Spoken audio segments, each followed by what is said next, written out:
ketika teman-teman memulai hari, ketika teman-teman bangkit dari tempat saat ini, teman-teman boleh menanamkan dalam hati dan pikiran teman-teman bahwa yang terutama tetaplah kasih.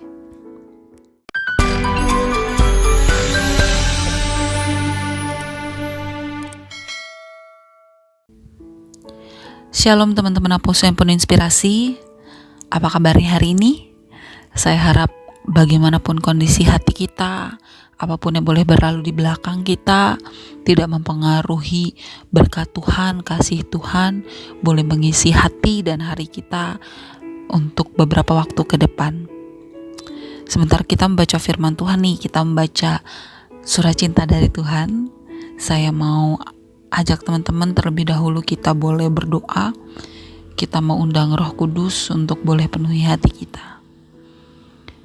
Allah Bapa yang Maha Baik, kami tahu Engkau penuh kuasa.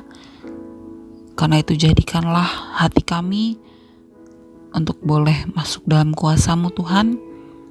Buat kami mengerti, buat kami paham, supaya kami dapat berubah menjadi lebih baik. Dalam nama anak-Mu Yesus Kristus, kami berdoa. Amin. Kita baca firman Tuhan dari 1 Korintus 13 ayat 11 sampai 13. Ketika aku kanak-kanak, aku berkata-kata seperti kanak-kanak, aku merasa seperti kanak-kanak, aku berpikir seperti kanak-kanak.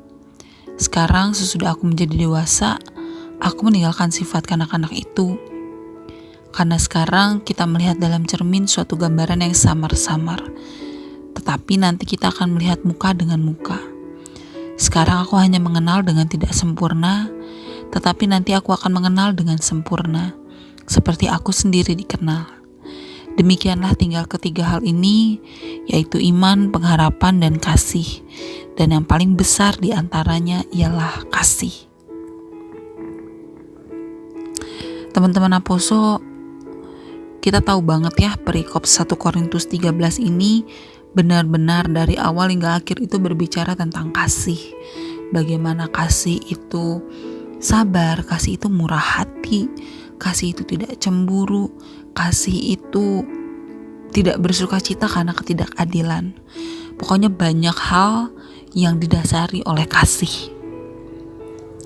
Sebagai seorang Kristen, kita tahu tentunya bahwa setiap masalah, setiap naik turun dalam kehidupan kita itu melatih iman kita, melatih bagaimana kita percaya dan berharap dalam kondisi yang bahkan mustahil sekalipun. Tapi berapa orang dari kita yang menyadari bahwa kondisi naik turun, baik yang kita maupun orang lain alami, juga seharusnya melatih dan mendewasakan kasih kita. Kasih itu sebenarnya adalah hal yang sederhana tapi berdampak besar, dan juga hal yang terkadang sulit, terkadang mudah, namun keduanya dapat kita lakukan. Saya di sini mau coba buat benang merah di antara iman, pengharapan, dan kasih.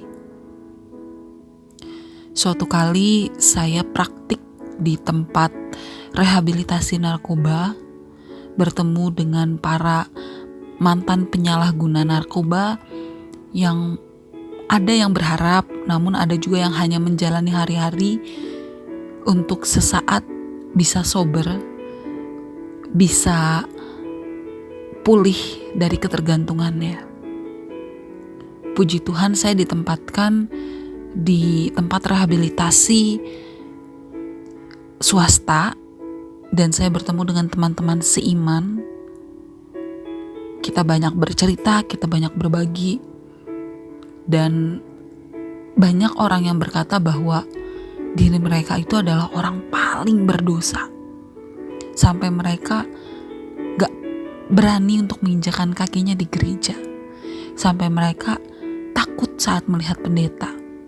Mereka nunduk, walaupun di belakang mereka tetap melakukan itu sebagai bercandaan. Tapi saya tahu dan saya dengar sendiri pengakuan mereka betapa mereka merasa dirinya itu bagaikan langit dan inti bumi ketika harus disandingkan dengan pelayan-pelayan Tuhan. Lalu saya tanya mengapa? Beberapa di antara mereka mengaku bahwa memang krisis kepercayaan diri mereka yang menyebabkan itu semua. Tetapi gak sedikit juga yang mengaku bahwa selama ini ketika bertemu pelayan-pelayan gereja, pelayan-pelayan Tuhan, gak jarang yang memberikan stigma atau menghakimi mereka dengan apa yang mereka lakukan, tentang apa yang mereka lakukan. Apakah itu yang disebut kasih? Apakah itu yang Tuhan inginkan seiring dengan pertumbuhan iman kita? Saya menyebutnya sindrom orang beriman. Terkadang tanpa kita sadari, upaya kita untuk meninggalkan pergaulan yang buruk, upaya kita untuk mempertahankan terang kita, mempertahankan asinnya garam kita, melukai orang lain. Upaya kita mempertahankan terang kita, membuat cahaya orang lain redup. Upaya kita untuk mempertahankan iman dan pengharapan kita akan hari penebusan, akan hari penjemputan Allah terhadap umat-umatnya, membuat kita mengabaikan orang lain.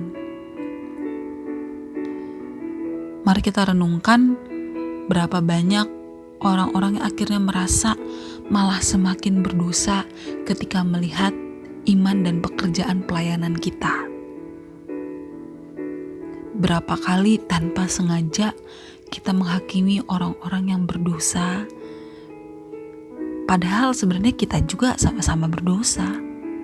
Yang membedakan hanya dosa apa yang ia lakukan dan dosa apa yang kita lakukan. Yang membedakan hanya intensitas kita berdoa, intensitas kita ke gereja, intensitas kita berpelayanan.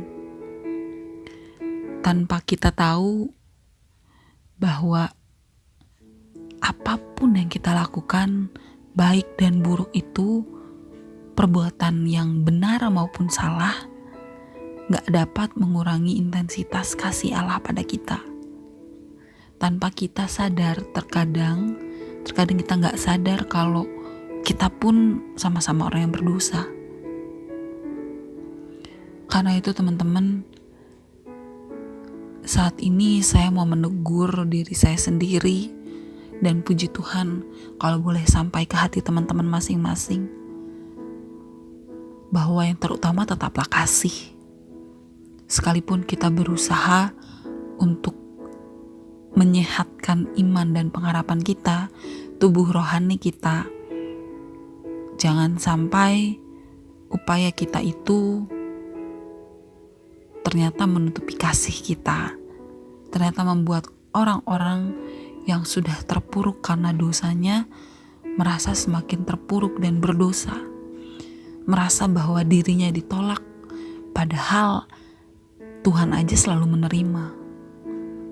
Jadi pagi ini saya percaya dalam nama Yesus, teman-teman yang mendengarkan renungan ini boleh tumbuh gak hanya sekedar iman dan pengharapan, tapi teman-teman juga boleh tumbuh melalui kasih penerimaan, kasih pemakluman, kasih pengampunan, dan kasih yang membangkitkan, bukan membuat terpuruk. Ingatlah teman-teman, ketika teman-teman memulai hari, ketika teman-teman bangkit dari tempat saat ini, teman-teman boleh menanamkan dalam hati dan pikiran teman-teman bahwa yang terutama tetaplah kasih. Kita berdoa. Tuhan Yesus Allah Bapa yang Maha Baik, ampuni kami kalau terkadang iman kami kepadamu, usaha-usaha kami untuk menyenangkan hatimu ternyata mendukakan orang lain, ternyata membuat kami menjadi orang yang tidak berempati kepada sesama kami. Hari ini kami mau lebih mengasihi-Mu dengan lebih mengasihi orang-orang di sekitar kami. Dalam nama anak-Mu Yesus Kristus, kami selalu berdoa, ucap syukur, dan selalu percaya. Amin.